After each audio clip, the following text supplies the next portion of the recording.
तो नमस्कार दोस्तों, मैं दीपक नागर, दीपक इकोनॉमिक्स के इस चैनल पर आप सभी दोस्तों इस चैनल पर मैं डेली डिस्कस करता हूँ डेली इकोनॉमिक। और आज डेट 14 दिसंबर संडे। दोस्तों आज तो ऐसा कोई इंपॉर्टेंट न्यूज़ नहीं। न्यूज़ बेसिकली फ्राइडे को आई थी। मैंने बताया था फ्राइडे को कैबिनेट ने कई सारे डिसीजन लिए थे। एक डिसीजन तो हमने कल डिटेल में डिस्कस कर लिया था regarding FDI in insurance sector. दोस्तों दूसरा डिसीजन आज हम डिस्कस करेंगे। आपने अब तक फोटो देख लिया होगा दोस्तों। दोस्तों बेसिकली जो सेंसस है, जनगणना 2027 है, उसको कैबिनेट ने मंजूरी दे दी गई है। लगभग 11,000 करोड़ से रुपए से ज्यादा दोस्तों इस पर खर्च होंगे। आप सबसे पहले न्यूज पढ़े। कैबिनेट अप्रूव रुपए 11,718 crore for the 2027 census. Basically जो 2027 में जनगणना होने वाली है, उसके लिए कैबिनेट ने 11,718 करोड़ रुपए मंजूरी दे दी। सोचो कितना बड़ी अमाउंट इसमें केवल जनगणना पे खर्च हो रहे हैं। तो कितनी बड़ी एक्सरसाइज ये होगी। उसके बारे में तो हम आगे डिस्कस करेंगे। जनगणना क्या होती है, इसका क्या-क्या आज़ादी के बाद पहले से क्या-क्या इतिहास रहा है, कौन कराता है, सब कुछ के बारे में दोस्तों आज हम डिटेल में डिस्कस करेंगे। आप सेकंड न्यूज़ पढ़िए। Census 2027 cabinet clears RS 11,718 crore budget. Two phase exercise from 2026। 2026 से बेसिकली ये चालू होगी, लेकिन फाइनल डेटा कब आएगा? 2027 में आएगा, इसलिए इसको क्या कहा जा रहा है? सेंसस 2027 कहा जा रहा है। तो हम सबसे पहले पढ़ते हैं दोस्तों हमारी न्यूज़ क्या है। न्यूज़ आप सबने जान ली कि union cabinet approved RS 11,718 crore, लगभग 11,000 करोड़ से भी ज्यादा दोस्तों, for the conduct of census 2027। जो सेंसस है उसको कंडक्ट करने के लिए 11,000 करोड़ से ज्यादा की परमिशन कैबिनेट ने अप्रूव कर दी है दोस्तों। अब आप जो 2027 का बेसिक सेंसस है, इसकी क्या जरूरत पड़ेगी या क्यों इसको हो रहा है, थोड़ा सा इसके बारे में जानेंगे दोस्तों। तो कल जो मैं पीआईबी पे सुन रहा था, तो ये ऐसा कहा जा रहा था गवर्नमेंट की तरफ से, it is largest administrative and statistical exercise in the world. दोस्तों ये पूरी दुनिया में जो प्रशासनिक और सांख्यिकी की दृष्टिकोण से सबसे बड़ी एक्सरसाइज है दोस्तों। इंडिया से आप वैसे भी समझ सकते हो, बाहर से ज्यादा जनसंख्या वैसे भी किसी देश की नहीं है। आज की डेट में इंडिया क्या नंबर 1 है पॉपुलेशन में, तो इसलिए सबसे बड़ी तो ये होनी है। तो it is largest administrative and statistical exercise in the world होगी दोस्तों। ये है ना, आज देखिए इंडिया के इतिहास की 16 सेंसस होगी, 16वीं जनगणना होगी। हालांकि आजादी के बाद से क्या होगी, 8वीं जनगणना होगी। आप सबको ध्यान होगा कल का दो कि जनगणना की स्टार्टिंग भारत में आजादी के बाद नहीं हुई, ये तो दोस्तों ब्रिटिश टाइम में हो गई थी। लेकिन अब आजादी के बाद कौन सी होगी, ये 8वीं जनगणना होगी। वर्तमान में जो जनगणना के हम आंकड़े देखते हैं कि इस शहर की पॉपुलेशन इतनी है दोस्तों, वो जनगणना लास्ट में 2011 में हुई थी। 2011 में हुई थी। उसके बाद दोस्तों ये हर 10 साल में होने की परंपरा है। आजादी के बाद से ही भारत में जनगणना लगभग 10 साल में होने की परंपरा रही है। लेकिन दोस्तों 2020-21 में क्या हो गया था, कोविड आ गया था, महामारी आ गई थी, पेंडेमिक आ गई थी। इस कारण से डिले हो गई दोस्तों। अभी एक बार ये पटरी से उतर गई, तो डिले होती रही।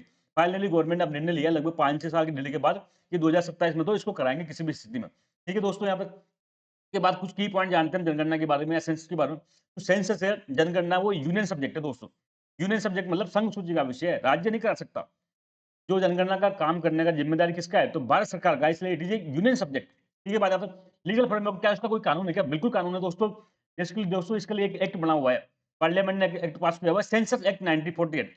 इस सेंसस एक्ट 1948 के तहत ही दोस्तों भारत में जनगणना आयोजित की जाती है। और कोई जनगणना के काम में बाधा डालता है तो उसके तहत दोस्तों उसमें सजा का प्रावधान भी है, जेल तक का भी प्रावधान है सेंसस एक्ट 1948 में। अब इसको कराता कौन है? चलो भारत सरकार तो कराती है, ठीक है मान लिया, ये यूनियन सब्जेक्ट का है। कानून कौन सा? सेंसस एक्ट 1948 है। तो कौन सा ऑफिस इसको कराता है? तो दोस्तों सबसे पहले तो इसके मंत्रालय जो जिम्मेदार है वो मिनिस्ट्री ऑफ होम अफेयर्स। कौन है? मिनिस्ट्री ऑफ होम अफेयर्स, मोटा भाई कराएंगे। मिनिस्ट्री ऑफ होम अफेयर्स, जो अमित शाह जी हमारे होम मिनिस्टर है, उनके अंडर में ये होगा। लेकिन वो उनके अंडर में दोस्तों एक ऑफिस बना हुआ है। इस ऑफिस का नाम आपको याद रखना, एग्जाम में पूछा जा सकता है कि भारत में जनगणना कौन कराता है। तो मिनिस्ट्री ऑफ होम अफेयर्स तो कराती है, उसके अंडर में एक ऑफिस है, registrar general and census commissioner of India. क्या पद है? Registrar general and census commission of India. Registrar general and sensor commission of India एक ऑफिस है, किसके अंडर में? मिनिस्ट्री ऑफ होम अफेयर्स के अंडर में है। वो इसको जनगणना को कराएगा दोस्तों। जो 2027 की जनगणना होगी वो 2 फेजेज में होगी। 2027 ही नहीं, 2011 की जनगणना भी दोस्तों 2 फेज में होती है। जनगणना हमेशा 2 फेज में होती आई है।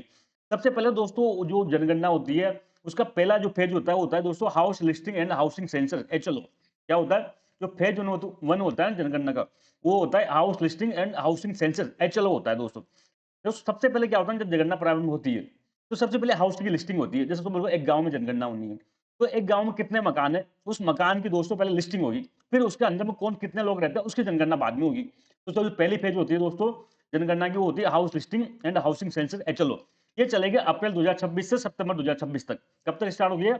अप्रैल 2026 से और सितंबर 2026 तक दोस्तों ये प्रक्रिया चलेगी फेज 1 की।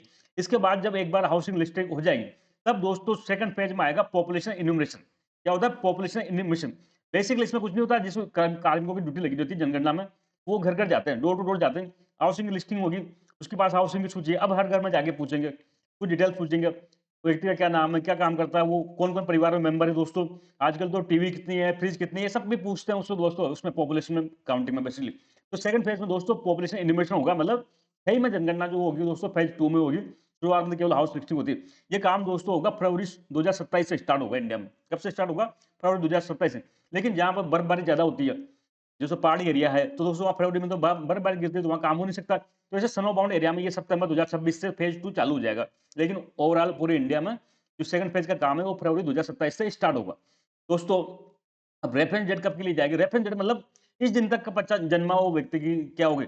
गणना में शामिल किया जाएगा। तो जो बेसिक रेफरेंस डेट है वो 00.00 होर्स हो 1 मार्च 2027, मतलब जो एक वो 28 मार्च 2027 के जो रात को 12 बजे तक जो बच्चे जन्म ले लिए उनको दोस्तों जनगणना में शामिल किया जाएगा। उसके बाद जो अगर कोई जन्मा हुआ है उसको दोस्तों इसमें शामिल नहीं किया जाएगा। तो रेफरेंस डेट ये 1 मार्च 2027 का 0.00 आवर्स को शामिल किया गया है। अब दोस्तों इस जनगणना में 2 इंस्टीट्यूट लिए गए। इसको आपको याद रखना जी।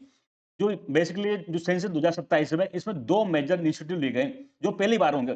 सबसे पहली बार तो फर्स्ट एवर डिजिटल इंस्टीट्यूट दोस्तों, ये जो 2027 की जनगणना है ये फर्स्ट एवर डिजिटल सेंसस होगी, डिजिटल जनगणना होगी। अब तक क्या होता था, जनगणना के लिए जो कार्मिक लगते थे वो घर-घर जाते थे, फॉर्म उनके पास होते थे। हर जो हर जो व्यक्ति है उसका फॉर्म भराया करता था, उसमें डिटेल नाम, पता, या उसका जो और भी डिटेल्स के बारे में, घर में टीवी है नहीं है, फ्रिज है नहीं है, टू व्हीलर, फोर व्हीलर है नहीं, ऐसे कई सारी चीज़ों को डेटा उसमें लिया जाता था। लेकिन वो फिजिकल फॉर्म के रूप में लिया जाता था। लेकिन इस बार दोस्तों फिजिकल फॉर्म का काम नहीं, आजकल सब काम डिजिटल हो रहा है, यूपीआई का ज़माना है, तो जनगणना भी क्यों ना डिजिटल हो। अब वो लैपटॉप के माध्यम से, टैबलेट के माध्यम से दोस्तों कार्मिक जाएगा, सारी सूचनाएँ तुरंत टैबलेट के माध्यम से वो एंटर करेगा, बाकी सारा कोई काम नहीं रहेगा दोस्तों फिजिकल फॉर्म का। तो एक तो सबसे बड़ी घटना है कि ये आजाद इंडिया के इतिहास में फर्स्ट बार डिजिटल सेंसस कब होगी? तो सेंसस 2027 में होगी। दोस्तों इस बार के जो सेंसस में कास्ट इन्फॉर्मेशन भी शामिल हुई, जातिगत जनगणना। जातिगत जनगणना दोस्तों एक इंडिया में क्या एक इम्पोर्टेंट वो विवाद का बिंदु रहा है हमेशा से। एक पूरे इंडिया को ये 2 दड़ों में बाँट देता है। कुछ लोग कहते हैं कास्ट सेंसस होनी चाहिए, कुछ कहते हैं नहीं होनी चाहिए। तो जातिगत जनगणना को फाइनली पिछले कुछ टाइम से न्यूज़ में थी, गवर्नमेंट ने हाँ भर दी थी। लेकिन दोस्तों इस बार की जनगणना में क्या होगा? जातिगत जनगणना भी करी जाएगी। कौन से राज्य में कौन-कौन सी जातियाँ रहती है, उन जातियों की क्या-क्या संख्या है, ये सब के बारे में दोस्तों ही जाएगा। आखिर बार जातिगत गणना आप सबको पता है, आज़ादी के पहले ब्रिटिश कानून हुई थी, लगभग शायद 1931 की जनगणना में दोस्तों जातिगत गणना हुई थी। इसलिए डेटा बहुत पुराना हो गया, लगभग 100 साल हो गए जातिगत जनगणना को हुए इंडिया में। तो आज की डेट में कई जातियाँ कहती हैं, हमारे इतने परसेंटेज है, उसकी उतनी परसेंटेज है। वो डेटा दोस्तों अब एक्चुअल में वैलिड नहीं है। इतने 100 साल पुराना डेटा आज का उसका कोई वैलिडिटी नहीं है। इसलिए फाइनली गवर्नमेंट ने निश्चय किया गया कि अब हम जातिगत जनगणना भी इस सेंसस 2027 के साथ-साथ कराएँगे। दोस्तों ये आज का पूरा मुद्दा था। आई होप आपको समझ में आया होगा। हम जल्दी मिलेंगे दोस्तों। तब तक के लिए थैंक यू। जय हिंद दोस्तों।